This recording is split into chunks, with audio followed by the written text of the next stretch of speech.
An AI avatar and voice is not just a trend. It is a powerful digital extension of who we are. Katulad lang ito ng pagsulat ng blog, paggawa ng vlog, o pagpo-post ng larawan at mensahe sa social media. Ngunit ngayon, mas malaki na ang potensyal. We are being given new tools. And with these tools comes great responsibility.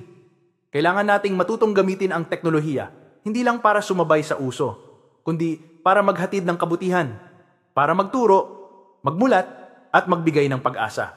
Ito ang panawagan namin.